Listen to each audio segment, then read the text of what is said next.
కనిపించేదంతా బూతేనా? వినిపించేదంతా censor చేయాల్సిందేనా? అశ్లీల పదానికి అశ్లీల దృశ్యానికి మధ్య ఉండే అతి సూక్ష్మమైన రేఖను సరిగ్గా అర్థం చేసుకోవాలని, లేకపోతే భావస్వేచ్ఛకు కూడా భంగం కలిగే ప్రమాదం ఉందని సుప్రీంకోర్టు పేర్కొంది. అశ్లీలమైన ప్రతి పదం కూడా అశ్లీల దృశ్యం కాజాలదు అంటూ సుప్రీంకోర్టు విభజన రేఖను నిర్దేశించింది. ముఖ్యంగా వెబ్ సిరీస్ల్లో, ఓటీటీల్లో వచ్చే అశ్లీల పదాల వాడకాన్ని క్రిమినలైజ్ చేయడం ద్వారా కంట్రోల్ చేయలేమని పేర్కొంది.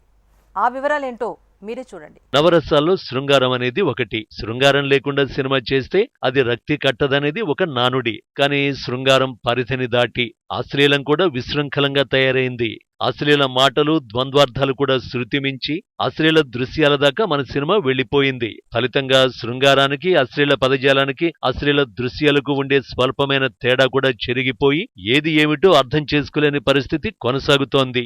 ఇప్పుడైతే శృంగార రసం ఒలికించే సినిమాలు భూతద్దం పెట్టి వెతికినా కనిపించవన్న అభిప్రాయాలు సర్వత్రా వినిపిస్తున్నాయి. శృంగారం స్థానంలో ఎక్కడ చూసినా అశ్లీలమే తాండవిస్తోంది. విశృంఖలత్వాన్ని ప్రేరేపించే లైంగిక ప్రదర్శనలు దాదాపు అన్ని సినిమాల్లో కనిపిస్తున్నాయంటే అతిశయోక్తి కాదు. ఇలాంటి తరుణంలో అశ్లీల శబ్ద ప్రయోగానికి, అశ్లీల దృశ్యానికి మధ్య ఉండే అతి సన్నని విభజన రేఖని సుప్రీంకోర్టు నిర్ధారించింది. సామాజిక మాధ్యమాలు, ఓటీటీ వేదికల్లో అసభ్య, అభ్యంతరకర భాషను నేరంగా పరిగణించడం ద్వారా ఆ పోకడను నియంత్రించలేమని సుప్రీంకోర్టు తాజా తీర్పులో పేర్కొంది. కాలేజ్ రొమాన్స్ అనే ఓ వెబ్ సిరీస్ లో అసభ్యత, అశ్లీలత ఉన్నాయన్న ఆరోపణలతో టీవీఎఫ్ ఇతరులపై నమోదైన ఎఫ్ఐఆర్ ను కొట్టేస్తూ ఈ వ్యాఖ్య చేసింది సుప్రీంకోర్టు. వెబ్ సిరీస్ దర్శకుడు సిమ్రన్ ప్రీత్ సింగ్, నటి అపూర్వ అరోరాలపై ఇన్ఫర్మేషన్ టెక్నాలజీ చట్టం కింద కేసులు నమోదు చేయాలని ఢిల్లీ పోలీసుల్ని ఆదేశించారు. దాన్ని సమర్థిస్తూ ఢిల్లీ హైకోర్టు ఇటీవల ఉత్తర్వులిచ్చింది. మొత్తం మీద వెబ్ సిరీస్ లోని కంటెంట్ నాగరిక సమాజ నడవడికకు వ్యతిరేకంగా ఉందని, మర్యాదస్తుల వ్యవహారాలకు లోబడి లేదన్న అభిప్రాయాన్ని హైకోర్టు కూడా వ్యక్తం చేసింది.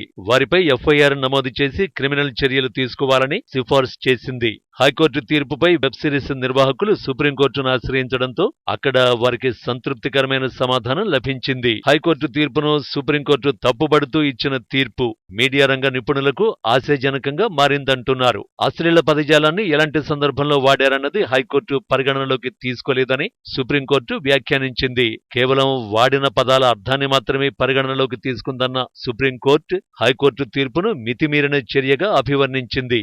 వెబ్ సిరీస్, ఓటీటీలో వాడే భావ వ్యక్తీకరణ, కళాత్మక సృజనను హైకోర్టు తీర్పు ఉల్లంఘిస్తోందని justice A S Bopanna, justice P S నరసింహలతో కూడిన ధర్మాసనం వ్యాఖ్యానించింది. మొత్తం మీద వెబ్ సిరీస్లలో, ఓటీటీల్లో అశ్లీల పదజాలం వాడకాన్ని క్రిమినలైజ్ చేయలేమని కోర్టు పేర్కొంది. వాడిన కంటెంట్ క్రిమినల్ చట్టాల ప్రకారం అశ్లీలంగా ఉందా అనేది చూడాలని, ఆ చట్టాల పరిధిలో అశ్లీలం కాదని అవగతమైతే ప్రొసీడ్ కావచ్చన్న అభిప్రాయం ప్రకటించింది.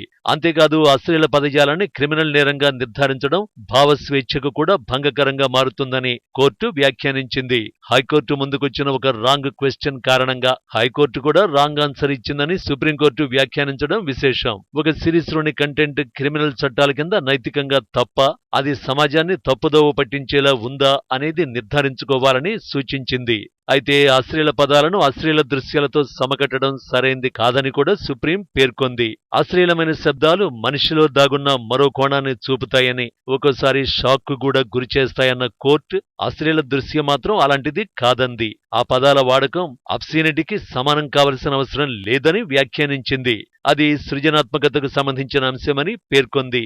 అలాంటి అంశాల్లో వల్గారిటీకి, అబ్సీనిటీకి తేడాను అర్థం చేసుకోలేకపోతే అది భావస్వేచ్ఛకు సైతం భంగకరమవుతుందని పేర్కొంది.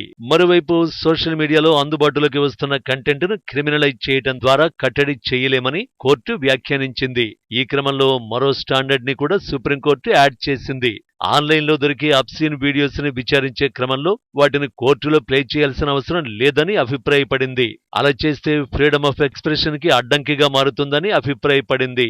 సిరీస్లో వాడే డైలాగులు యూత్ రోజువారీగా వాడే లాంగ్వేజ్ కాకపోవచ్చని, ఆ సిరీస్ కాలేజీ విద్యార్థులకు సంబంధించిన సరదా అంశాల ఇతివృత్తంతో తీసిందని, ఈ క్రమంలో కోపం, ఫ్రస్ట్రేషన్, బాధ, ఎగ్జైట్మెంట్ వంటి అంశాలను సెక్సువల్ ఫీలింగ్స్ కి ప్రత్యామ్నాయంగా చూపుతారని, ఆ మాటలను లైంగిక సంబంధ వ్యవహారాలుగా పరిగణించలేమని కోర్టు అభిప్రాయపడింది.